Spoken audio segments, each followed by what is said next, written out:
नमस्कार दोस्तों। आज हम जिस विषय पर चर्चा करने वाले हैं ना, वो सिर्फ एक पुरानी कहानी नहीं है, बल्कि ह्यूमन साइकोलॉजी यानी मानव स्वभाव का एक बहुत ही गहरा विश्लेषण है।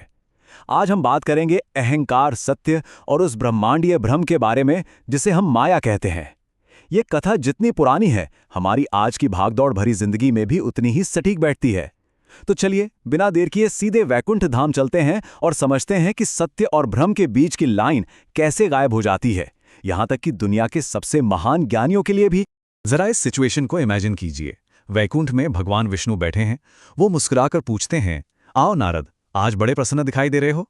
और तब देवर्षि नारद, जो कि ज्ञान के भंडार हैं, पूरे ओवर कॉन्फिडेंस के साथ कहते हैं, प्रभु, आपकी कृपा से मैंने संसार के सभी मोह माया को जीत लिया है।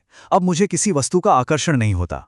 और दोस्तों, बस यहीं से हमारी आज की कथा का बेस सेट हो जाता है। एक ऐसा घमंड जो सीधे पतन की तरफ ले जाने वाला है। क्योंकि सच तो यह है कि जब आप मान लेते हैं कि आप भ्रम से पूरी तरह आजाद हैं, अक्सर आप उसी वक्त भ्रम के सबसे बड़े शिकार बन रहे होते हैं। तो चलिए इस कहानी के पहले अध्याय की तरफ बढ़ते हैं, जो पूरी तरह से नारद जी के इसी अहंकार पर केंद्रित है। सीन कुछ ऐसा है। वैकुंठ धाम का वो शानदार नज़ारा। चारों ओर एक खूबसूरत दिव्य प्रकाश फैला हुआ है। देवता, महान ऋषि और गंधर्व सब भगवान की स्तुति में मग्न हैं। माहौल एकदम परफेक्ट और पॉजिटिव है। और ठीक उसी समय अपनी वीणा बजाते हुए देवर्षि नारद वहां पहुंचते हैं। उनके चेहरे पर एक अलग ही तेज था, लेकिन उनके मन के अंदर अपनी इस अचूक भक्ति का एक बहुत गहरा घमंड भी पनप रहा था। जरा सोचिए, एक ऐसी जगह जो पूरी तरह से दोष रहित है, वहां एक ऋषि के भीतर एक बहुत ही इंसानी कमजोरी जन्म ले रही थी, अहंकार। नारद जी पूरे कॉन्फिडेंस से अपनी बात रखते हैं। आपकी माया भी मुझे भ्रमित नहीं कर सकती। मैं आपकी भक्ति में इतना लीन हूं कि माया मेरा कुछ नहीं बिगाड़ सकती। अब यहां देखिए मजे की बात क्या है। विष्णु जी ये सुनकर बिल्कुल गुस्सा नहीं होते। वो बस शांत भाव से मुस्कुरा देते हैं। वो कहते हैं, नारद, मेरी माया को समझना बहुत कठिन है। बड़े बड़े योगी और तपस्वी भी उसमें उलझ जाते हैं। विष्णु जी ने उनसे कोई बहस नहीं की। उन्होंने तय किया कि वो नारद जी को शब्दों से नहीं, बल्कि एक प्रैक्टिकल एक्सपीरियंस के जरिए ये बात सिखाएंगे। और यहीं से शुरू होता है हमारा दूसरा अध्याय, जहां भगवान विष्णु की माया का असली खेल जमीन पर उतरता है। कुछ दिनों बाद विष्णु जी और नारद जी पृथ्वी पर आते हैं और एक बेहद खूबसूरत जंगल में पहुंचते हैं। एक ऐसा जंगल जहां पक्षियों की मीठी आवाजें गूंज रही हैं, ठंडी और ताज़ी हवा चल रही है, और थोड़ी ही दूरी पर एक बहुत ही विशाल चमकता हुआ सरोवर है। पानी इतना साफ कि उसमें पूरा आसमान शीशे की तरह दिख रहा था। ये नज़ारा जितना शांत और रिलैक्सिंग लग रहा था ना, यकीन मानिए ये उतना ही बड़ा ट्रैप था। ये शांति सिर्फ एक पर्दा थी, जिसके पीछे ब्रह्मांड की सबसे बड़ी माया अपना जाल बिछा रही थी। अब घटनाक्रम बहुत तेजी से बदलता है। विष्णु जी अचानक कहते हैं, नारद, मुझे बहुत जोर की प्यास लगी है, क्या तुम थोड़ा पानी ला सकते हो? नारद जी तुरंत उस चमकते सरोवर की तरफ दौड़ते हैं, लेकिन जैसे ही वो पानी के पास पहुंचते हैं, माया का इफेक्ट शुरू।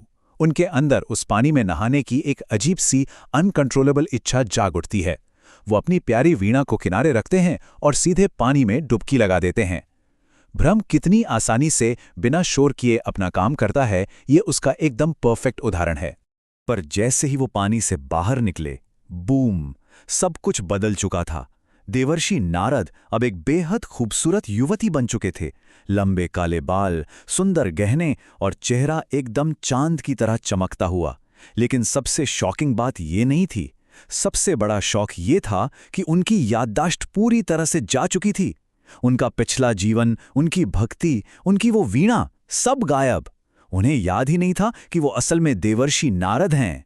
उनकी असली आइडेंटिटी पूरी तरह से इरेज हो चुकी थी। और इसी के साथ हम आते हैं तीसरे अध्याय पर। एक ऐसा अध्याय जहां ये मायावी जीवन पूरी तरह से एक नई सच्चाई बन जाता है। अब ये हिस्सा ना किसी मूवी के फास्ट फॉरवर्ड सीन जैसा है। वो युवती जंगल में हैरान परेशान खड़ी थी, तभी शिकार करते हुए एक राजा वहां आते हैं। वो उस पर मोहित होकर पूछते हैं, देवी, आप कौन हैं? यहां अकेली कैसे? युवती के पास कोई जवाब नहीं था। राजा उसे अपने महल ले जाते हैं। धीरे धीरे प्यार पनपता है, उनकी शादी होती है, और फिर देखते ही देखते दशक बीत जाते हैं। वो एक खुशहाल राज्य की रानी बन जाती है, अपने बच्चों को बड़ा कर रही होती है। दशकों का पूरा एक मानवीय जीवन, रिश्ते, भावनाएं, वो सब कुछ इस इल्यूजन, इस भ्रम के अंदर एकदम असली बनकर पनपने लगता है। माया की असली पावर क्या है पता है? वो सिर्फ आंखों का धोखा नहीं है। असली पावर उन गहरे इमोशनल कनेक्शंस में है जो हम बना लेते हैं। रानी बनी नारद जी अपने बच्चों से बेइंतहा प्यार करती थीं। उनके साथ खेलना, उन्हें कहानियां सुनाना, उनके फ्यूचर की प्लानिंग करना, उस रानी के लिए ये सब 100% सच था। महल का ऐशो आराम, वो त्योहार, वो परिवार, सब कुछ इतना रियल था कि किसी दूसरी सच्चाई के लिए कोई जगह ही नहीं बची थी। लेकिन जैसा कि हम सब जानते हैं, जिंदगी में सुख हमेशा नहीं टिकता। चलिए चौथे अध्याय की तरफ बढ़ते हैं, जहां ये मीठा भ्रम एक बहुत ही भयानक तरीके से टूटने वाला है। उस शांत और खुशहाल महल में अचानक तबाही मच जाती है। पड़ोसी राज्य ने एक बहुत ही ब्रूटल अटैक कर दिया था। जहां कल तक खुशियों के गीत गूंजते थे, आज वहां सिर्फ डर और चीख पुकार थी। राजा और उनके बेटे इस भयंकर युद्ध में उतरते हैं। रानी महल में डर से कांपती हुई प्रार्थना कर रही है, लेकिन एक एक करके युद्ध के मैदान में उसके सारे बेटे और अंत में उसके पति वीर गति को प्राप्त हो जाते हैं। जरा सोचिए, उस रानी का पूरा संसार बस एक झटके में उजड़ गया। रानी अपने परिवार के शवों के पास बैठकर फूट फूट कर रो रही है। उसका दिल पूरी तरह टूट चुका है। लेकिन यहां पर ना एक बहुत ही गहरा फिलोसॉफिकल सवाल उठता है। जब ये पूरी दुनिया, ये पूरा परिवार ही एक भ्रम था, तो क्या ये जो दर्द वो महसूस कर रही है, क्या वो दर्द सच्चा है? हम और आप बाहर से देख रहे हैं कि ये विष्णु जी की माया है, लेकिन उस रानी के लिए, उसके लिए वो दर्द, वो आंसू, वो टूटना, सब कुछ 100% रियल था। भ्रम भले ही फेक हो, लेकिन उसकी दी हुई तकलीफ एकदम असली होती है। और उसी गहरे सदमे के बीच एक दिव्य पुरुष की एंट्री होती है। स्वयं भगवान विष्णु प्रकट होते हैं। वो बहुत ही शांत आवाज में कहते हैं, देवी, यह संसार परिवर्तनशील है। जो आया है वो एक दिन जाएगा भी। तुम इतना शोक क्यों कर रहे हो? सच कहूं तो ये एक ऐसा परम सत्य है जिसे उस भारी दर्द के वक्त एक्सेप्ट करना इंसान के लिए सबसे मुश्किल काम होता है। रानी रोते हुए कहती है कि उसकी तो पूरी दुनिया ही खत्म हो गई। तब वो दिव्य पुरुष उसे इस अथाह दुख से बाहर निकलने का रास्ता बताते हैं।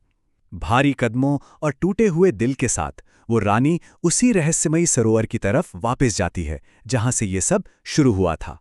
और अपने इस असहनीय दुख से छुटकारा पाने की आखिरी उम्मीद में वो उस पानी में एक आखिरी डुबकी लगाती है।